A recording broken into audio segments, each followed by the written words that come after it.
everyone, and welcome. This is our third session in our series, meeting with our amazing partners here at Right to Be. I am so excited today to be joined by two of our amazing partners and also my co-author, co-visionary, co-leader, co-conspirator, deputy director, Jorge Arteaga. Welcome, Jorge. Awesome. So let's go ahead and get us kicked off. I also want to introduce my friend of going on many years now. I think we're at like 10 years, maybe almost 8 years at least. David Flink from Eye to Eye International. Welcome, David. And I also want to introduce our partners at the Sibling Leadership Network. Welcome. Thank you. Such a pleasure to have you, Katie. So today we are here to talk a little bit about bystander intervention. And this is something that both of you all know about really well. But before we dig in, I would love for you all to introduce yourselves and tell us a little bit about your organization and what you're doing. So David, I'll give the floor to you first. Sure. Emily, I do think we've known each other for at least a decade, and it's been a great honor to be your friend and partner with you in this incredible work. So I run an organization called Eye to Eye, and our mission is to make sure that people who are neurodiverse, people who learn and think differently, like me, I have dyslexia and ADD, can be included in all aspects of our society, whether that be in school, in the workplace. For us, it's just a matter of making that invisible experience of learning differently being seen, heard, and valued. Amazing. I love it. Thank you. Thank you, David. And Katie, what about you? Tell us about the Sibling Leadership Network. Sure. The Sibling Leadership Network is a national nonprofit for people who have a brother or sister with a disability. We really saw a need to focus on the sibling experience, which is sometimes overlooked and forgotten. I myself am a sib. I have a sister with an intellectual disability that has really shaped my worldview and influenced my career path in a big way. And so our mission is really to support siblings of people with disabilities by providing information and peer support. Beautiful. I love it. And, we have partnered with both of you all in working on developing bystander intervention to make sure that people in the communities that you all are representing, are serving, are, not harassed, right? And then when that happens, that people know what they can do to support them in a way that's empowering, right? That gives their power back to the person experiencing that harassment or disrespect. So in your own right, you all have also become experts in bystander intervention. So from that standpoint, I would love to hear from you. When you opened up this book in the mail, what were you excited to see or look at or read? Oh, I have to say first, it meant so much to me that you sent me a book that people like to read with their eyes, and you sent me an audio version. And I mean, just that alone made me feel seen before I even read the amazing words inside of it. And what I found so inspiring, and I just such a credit to the way that you embedded stories in here. I think so often myself, I know we're getting into it, we always don't know what to do. And so the way in which you embedded not just tools, but real stories, so we could say, oh, I see how this can be done. And I can, the next time I'm just looking around the world and I see something that is not right, I can do something about it. Yeah, I think, and David and I know each other through the Prime Movers Fellowship. It's a fellowship for movement leaders. And, I think as we both know through our work, David, story is the foundation of movements, right? Movements never start without story. They are never sustained without story, and story is where what it all comes down to. So that was really important to us and our work, and certainly inspired by you all in the way that you view story as well to build empathy and movement. Katie, what about you? What were you excited about? First of all, I love the book. It's so nice to hold in my hand, and I'm one of those people that love to write in books. So it was great to be able to have it and underline and write my notes and stuff like that. I was really excited to learn more of the founding story of Right to Be, and Emily, how you are such an amazing entrepreneur to develop this, to take this idea and to grow it. And then Jorge, just how authentic you are with kind of sharing your story in this and learning more about both of you, and also the founding part of the story. I just, in the past week, have read it. I've gotten up in the mornings, had my tea, and it's been fun to read, because even though I know the 5Ds and the information, like David said, the stories are so compelling, and it's a pretty easy read. So I'm loving it. Thank you. I love that. Thank you. Yeah, that's exciting to hear that y'all are enjoying it in real time. I love hearing that feedback. I think for me, I share, and folks who have probably heard me a few times, I keep saying this, but when I read it, I was just like, oh, wow, we wrote that. We did a good job. You know, it was like, and it was easy to read. So that's always exciting. And so thank y'all for, not only reading our book, but also partnering with us. Y'all took a big leap of faith in partnering with us to bring bystander intervention to your communities, like Emily had shared. And so I'd like for you just to share with us, why do you think bystander intervention is so important to your work and to the communities that y'all support? And we can start with Katie. Sure. So this is personal to me. I first learned about your organization from my colleague, Chris Bursler at the Sibling Leadership Network. And I attended the training on anti-Asian hate because my son is Asian. He's adopted from China. And I wanted to learn better ways that I could be an ally to him and to the Asian community, especially with the rise of the Asian hate during the pandemic. And I was just blown away by the practical and the useful information that I got from the training. I learned so much in just 1 hour. And it really made me think about gave me new ways of thinking, and broke down, these ways to intervene into these 5 easy, actionable Ds. So much of the training, I think, is also applicable to the work that I do with the disability community. And then Chris at the SLN felt like the 5Ds could be applied to the disability community, and he reached out to partner with you all. And so we're super excited to be customizing a training for the disability community. I think siblings are really a natural ally for bystander training. And I think, often the disability community is overlooked, yet there's a great need. So I'm so glad that your organization has agreed to partner so that we can really train more allies on bystander training for the disability community and beyond.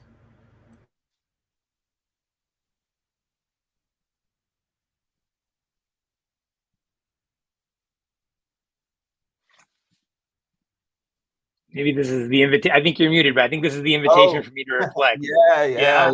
I was reading the language. It's all good. Yeah. I thought a lot in going through this book was an invitation to look back at my own history. And I think that that's what a lot of people will experience as they read through the book. And I thought about times when I hadn't intervened. I experienced a ton of challenges myself as somebody with an invisible disability, but there were also times when, I saw things happen. I didn't do anything. And now, I look at the 4 of us on screen, and I hope folks who are watching understand that part of our job is to make invitations to you all to intervene. By no means are any of us experts here, but I think we've made it our life calling to do the best we can at intervening when we see something, and also inviting others to do the same. And I think it was helpful for me to remember, we are all imperfect, and the world is imperfect, and that's okay. The important thing to know is that we do something today to make the world better tomorrow. And I think it is very easy to get lost in the hard parts of the world, and to not feel like A, there's something you can do, and B, that you have the power to do it.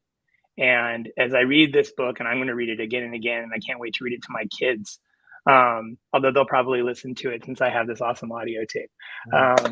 They don't know what a tape is. I think it's a CD. But they'll know what to do. And I think that that's the important thing here, is to say, tomorrow we're going to be able to do something better than we did today. I love that. The funny thing about bystander intervention is that there is no perfect way to do it. There is no perfect science there. And also, everything that we know about how to do it was not invented yesterday. Jorge and I certainly didn't invent it. This is stuff that people have been doing for millennium, for as long as people have been people, for as long as people have been in social space with each other. They have unfortunately, had these moments of rupture, but they have also fortunately found ways to take care of each other. So not to say they did it with any level of perfection either. We also aren't going to do it with any level of perfection. So it balances this, it straddles this line between being so old and also so new at the same time in terms of possibility to address, something that's also quite old, harassment and abuse. I think the aha moment for me was realizing that like these same tools or ways of like helping folks in other situations that came so natural for me, that they actually could be applied to these situations where I felt like I had always been conditioned to respond in a certain way or have to respond in a certain way, because of my identity, right? So like if you were in the hood and you were, when I say the hood because I grew up in Bushwick before it was cool to live here in Brooklyn, New York, but like, if you were approaching a situation there or you were standing up for someone who, let's say a woman was experiencing harassment, and you were standing up for them, the assumption was made that you were going to either get into a fist fight or, you had to get directly involved. And so to know that like these other ways that you help people, like when you just call 911 for like, right. And there's some rules about calling 911. So don't just call 911, y'all. But like, calling for help, like what you would do in another situation could apply here. It was one of those things like, duh, right? Like you feel like, duh, like I knew that, but not really. And so, yeah, that's always, for me, that was always the good feeling. And it was always easy to explain it to the people in my family who grew up with the same conditioning as me. And we're like, what are you talking about? And then tell them like, there's all these other things you can do. And they're like, oh, the same reaction. Duh, it makes sense, So All right, you brought up 911, Jorge. We got to talk about 911 really quick. Yeah. So what's the deal with 911? Let's hear it. Yes. So I mean, one of 5 Ds, one of the Ds is delegate, which is finding someone else to help you. And typically when folks think about, delegate and finding someone else to help you, a lot of responses is like, oh, well, we'll just call the police, we'll call 911. And so in those cases, what we're saying is that should not be your immediate response. There's some caveats, of course. If you see extreme violence, you're afraid for someone's life, weapons, right? Then maybe then you make your own assessment. But if you can, you should speak to the person who's experiencing the harassment and ask them if they want you to call 911, to call the police. We know that in some communities, actually calling the police could make things worse or put folks at increased risk of experiencing, violence or harm actually at the hands of law enforcement. And so, and we know, I think some other things we've learned is that like there's folks who don't necessarily always feel safe, but also like their livelihood might depend on it. We know folks that have jobs that they actually can't have any police involvement. You have folks who might be on parole or probation who can't have any police encounters. And so, in helping folks, we want to make sure we're being thoughtful about, what their lived experience might be before we run to call 911. Thanks for that.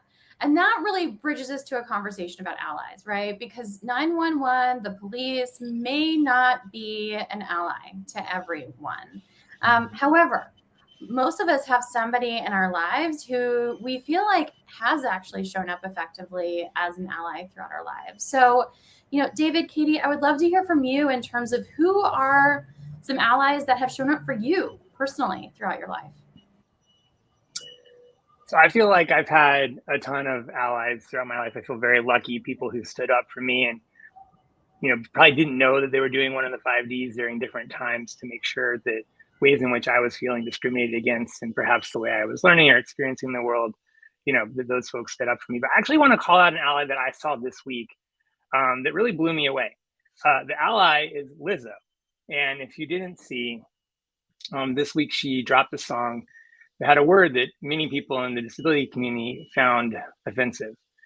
And I think, many folks, as I've seen with that kind of influence and power, they don't do the right thing fast. And she really did. She was such an ally to our community. Not only did she acknowledge that she didn't know that that word was offensive, so she took a minute and learned something. She immediately redid the song, changed the word, and then put an apology. It wasn't just, hey, I'm sorry, but hey, I'm sorry, and I did something. That for me feels like allyship and, super direct, right? She hurt someone, she didn't mean to, and she did something about it. And I just thought that was an incredible moment of allyship. So I just wanted to shout out Lizzo if she's watching today. Thank you. I'm sure she is. I am the biggest Lizzo fan of all time. So I am zero surprised that she showed up in such an amazing way. But I love that story from you because I think a lot of us think, all right, we screw up, we create harm, right? There's no possibility, there's no space for us to be an ally there. We are just somebody who creates harm, right? And what you're saying, the ally that you're shouting out is actually somebody who did create some level of harm, but recovered the ball in such a beautiful way that it did more good than harm in the community, and that's an amazing story, right? Like, it's not that we can never screw up. It's that we've got to know how to apologize. Yeah. It was striking to me. I don't know how many people, I didn't look, follow her on social media, but I think more than probably all of us. But she's a superstar and she recognized her power and influence. I just want to name, this happened on Tuesday, I believe. The same day on Tuesday, a bunch of eye-to-eye young activists were in DC talking to political leaders about how they wish that people who are neurodiverse should be seen and heard and valued. And I would say Lizzo and those students are equally superstars, and they're allies to the broader community. And they have seen things. This is the definition of anti-ableism, right? When you see something that's not working and you do something about it. And I think all of us have the opportunity to be just as megastars as we saw those folks doing it. And that's what makes you a movement leader, my friend. You're making us all megastars. Yeah. All right. Katie, what about you? Who's somebody that stands out for you as an amazing ally? Yeah, I wanted to say, David, that was a great example. I mean, Lizzo is really a model for how to do it right and how to kind of turn things when you do make a mistake, as all of us do in life. I think in terms of, for me, who's a good ally, I mean, I have friends and family that have really come through for me in different ways and have shown me, kind of modeled for me how to be a good ally to other people.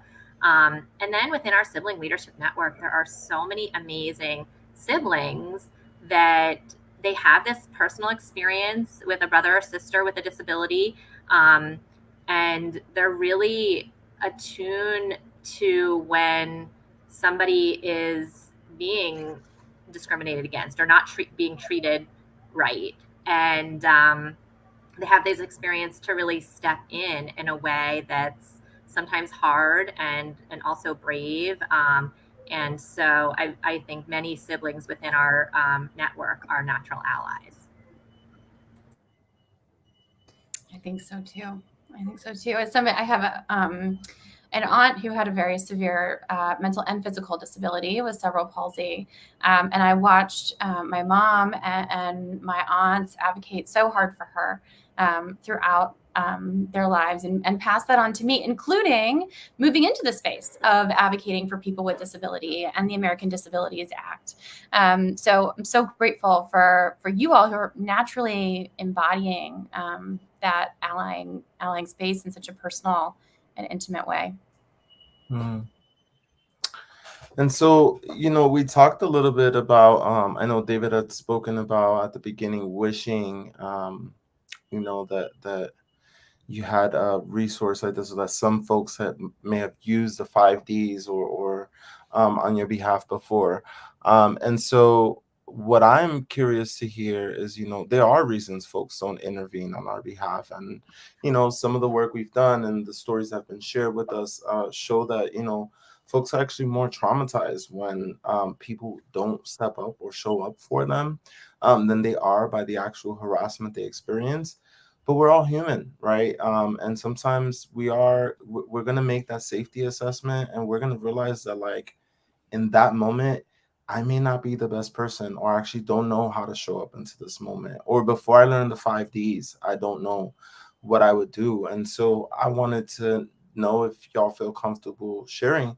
Has there ever been a time, where you were unsure of how you were going to react, or that, like, someone just, didn't show up on your behalf, and how did that make you feel?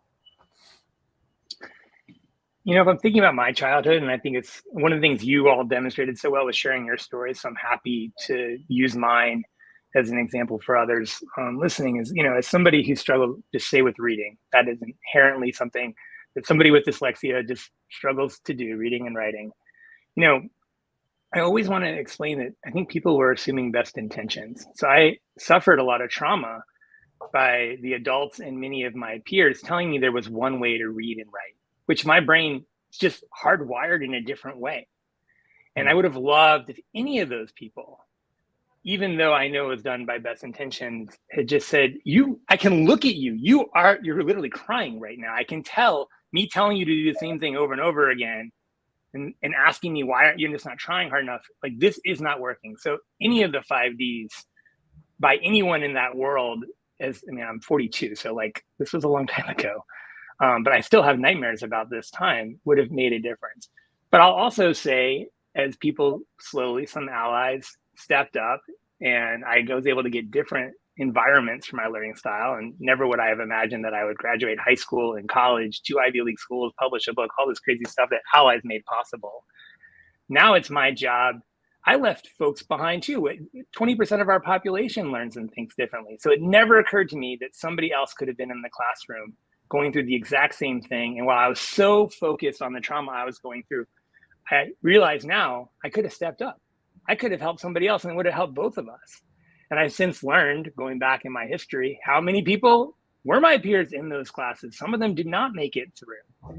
And so it's just a very important lesson to me that sometimes even the best intended, I'm a rainbow optimist, so I always try and assume best intentions. I know that is not always the case. I know some people who are listening have in fact suffered some awful, awful trauma, not done to them by best intentions. But we have to believe that there's a way to break through these series of traumas. And so, like, number one, my commitment was, like, I'm not going to assume I know anybody else's story. And if I see somebody who's struggling, I want to take the pause if I can, learn what I can do to help, and then use one of the 5Ds to make a difference, and then, continue to learn. Mm-hmm.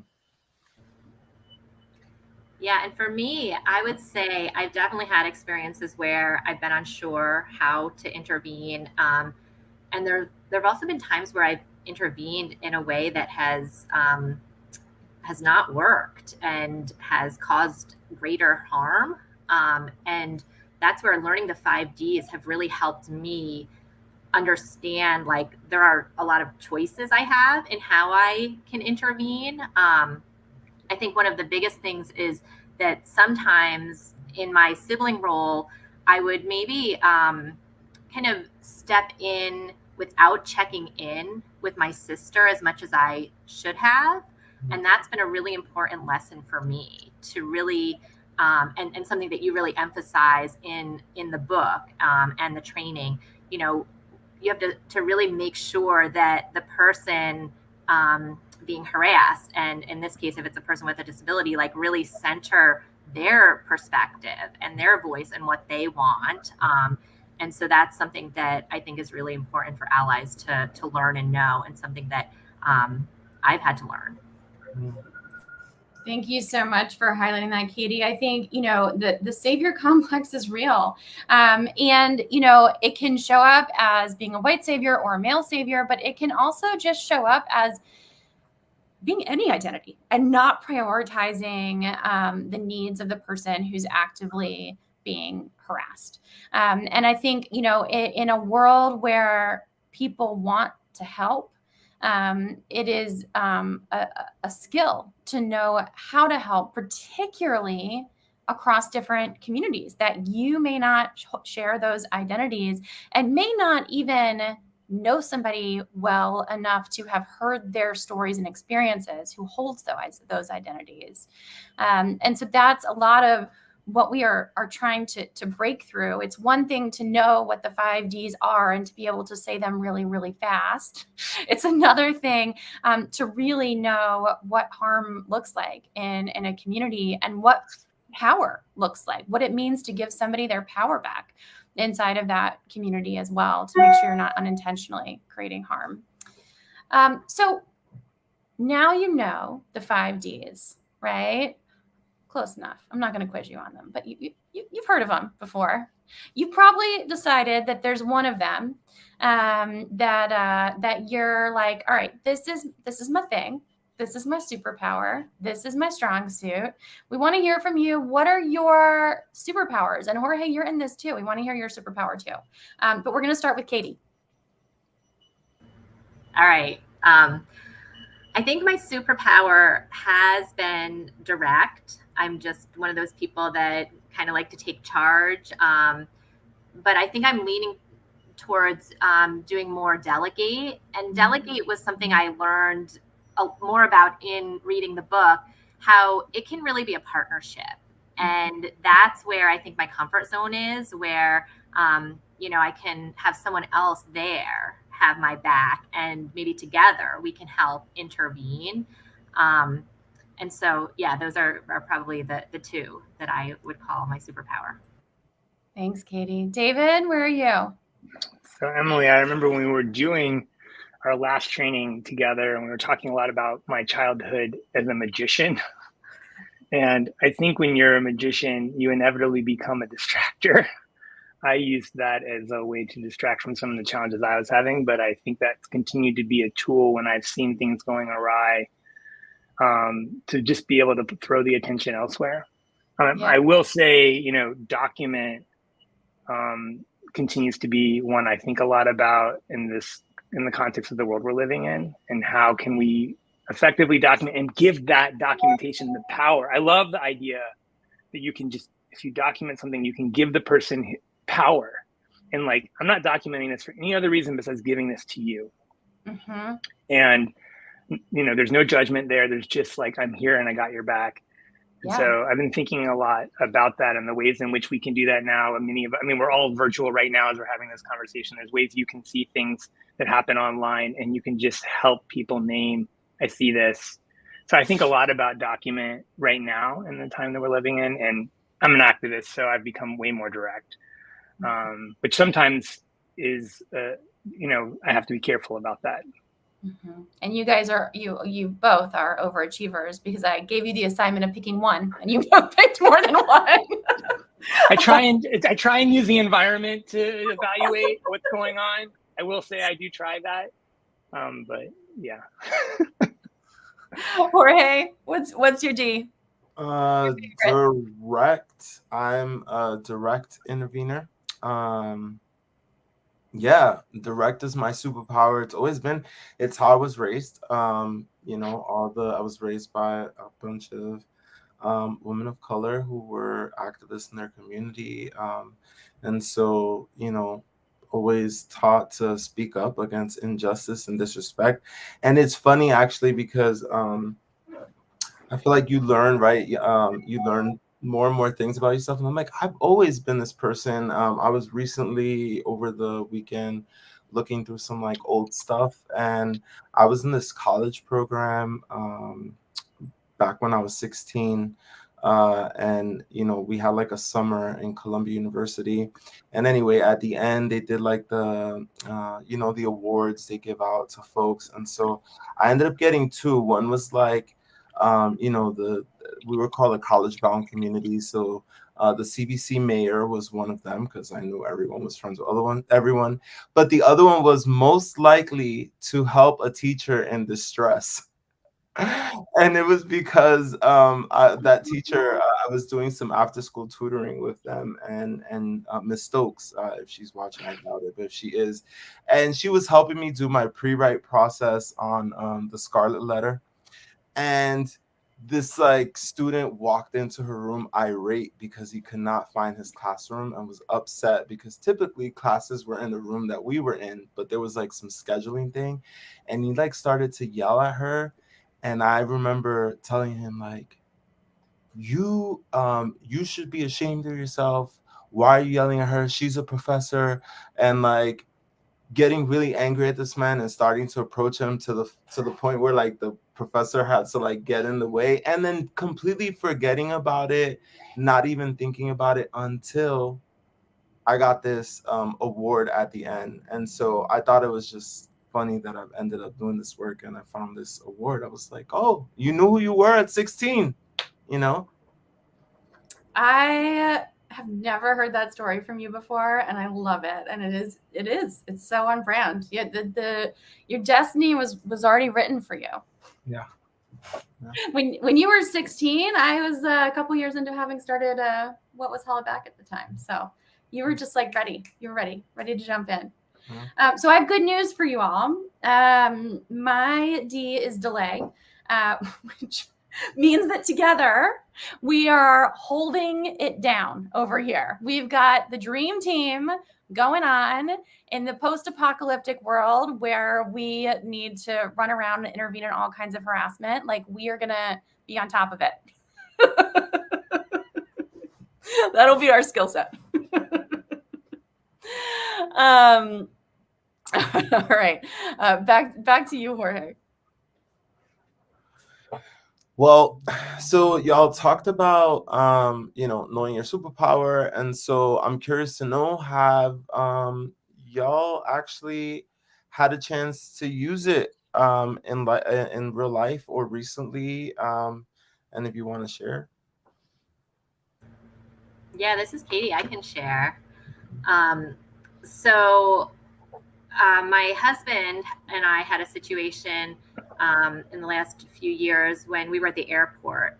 And Gary has a physical disability that's very distinctive. He has a type of dwarfism where his arms and legs are shorter. So everybody notices him. And we were, just walking through the airport trying to get to our gate, and someone was taking pictures of him. And this is not an uncommon experience, unfortunately, but it's such a violation. And we found our gate and sat down, and the person sat so they could really have like a direct shot of continuing to take pictures of him. And I tried to kind of put our bag with the coat and like block us, but it wasn't working. And finally I was like, I'm going to kind of be direct. And I talked to him and I was like, how are you doing? Like, can I, go talk to this person? And I went up and just directly said, why are you taking pictures of my husband? And the person, was just like very infantilizing. Oh, he's so cute and everything. And I said, I just asked, please delete those and things like that. And so, I checked in with him, and then I just directly confronted the person. Thank you for sharing, Katie. I'm sorry that happened to you, your husband. So I had an experience recently, which went straight back to my childhood. I was bullied a ton, and when I see bullying, to be honest, I freeze. I typically don't know what to do. Now, I'll tell you that when it happens with adults, because I think it's a different context, I'm usually pretty good on pulling out my 5Ds. But I was literally walking down the street, and I saw these 3 kids, pretty big kids, chasing and calling names at this kid who was a little, I don't know if it was younger or what exactly the situation was, but they were just yelling all of these names at him. And honestly, part of me, I just like froze. It all came back to the experiences I had. And I but my D's kicked in and I got super direct, and I was able to step in, stop the situation, check on actually all the kids at the end, which I felt good about because I wanted to make sure that not only did this kid understand that somebody had his back, but also I understood my power in stepping in suddenly as an adult. And I left the situation. I had to work through my own experience of what I had just done. But I felt like I was able to do it and actually do it with a degree of kindness that I didn't know that I would be able to exercise. Which when you think about direct, I think a lot of times it doesn't feel like you can do it in a kind way. And so that literally just happened recently, and honestly still processing through. And I think it's an important thing to note, like sometimes when you do these 5Ds, yes, you're doing the right thing, but there is an experience you have. And it doesn't matter how often you do them, there's a piece afterward that you just have to take a minute and just sort of say, oh my gosh, that just happened. So, yeah. Thank you for sharing that story, David. It really resonates with me. And I think you're right. Ultimately, direct, it's obviously not about telling the people off or yelling at them or telling them to scram or whatever. It is about just setting a boundary. And I think all the time, as somebody who has really had throughout my years alive on this earth, like learn how to set a boundary. I think all the time about how do we set hard boundaries gently, right? And I think that's what you're speaking to is your ability in that moment to ground yourself enough to set that hard boundary gently. So given this, right, and given the parts inside of ourselves who have personally been harassed, given the parts of us who have witnessed others being harassed, I want to ask both of you, what do you want other people who have been harassed to know? What do you want them to hear? This is Katie. I can start. I think the key thing is it's never your fault. And also with time and support, you can recover, and try to find people that you can surround yourself with to support you through that experience. Thanks, Katie. I think I'd just build on that, and that you are 100% not alone. And I think so often in those experiences, you feel 100% alone. And I love that we are doing this live, and hope that as folks are watching this, they feel a sense of community and allyship. I also hope that, folks find this recording or others that I know are being created in these conversations on various platforms. You can come back and find this community. There is a world of do-gooders out there. You're a part of them. And so when you feel like the world is against you, and when you feel that something has happened that is an affront to who you are, your identity, you are not alone. Mm. Beautifully said. Mm-hmm. Could not be more true either. I think part of the bigger work of bystander intervention is really helping people to feel that, in a day-to-day way, in a little way, and in a eye contact with the person that you just bought a donut from kind of way. So appreciate that. One last question for you both as we close out our time here today. Given, what we have seen in the world in regards to harassment, the pivot, I think, away from this concept of sticks and stones will break my bones, but words will never hurt me, right? To an acknowledgement that words not only can hurt, but can also inspire violent thoughts, violent actions. We've certainly seen surges in attention and moments with Me Too and Black Lives Matter and Stop AAPI Hate in regards to this issue of hate and violence. What do you think is the next frontier here? What do you think is the next frontier for our collective movement to end harassment? I have to say just two quick responses. One is, yes, words can inflict harm. They are also the tools that can heal. And so, I feel so optimistic about that fact. And so, using those words to heal feels like an exciting thing on the horizon. And I actually for me, I always want to shout out young people.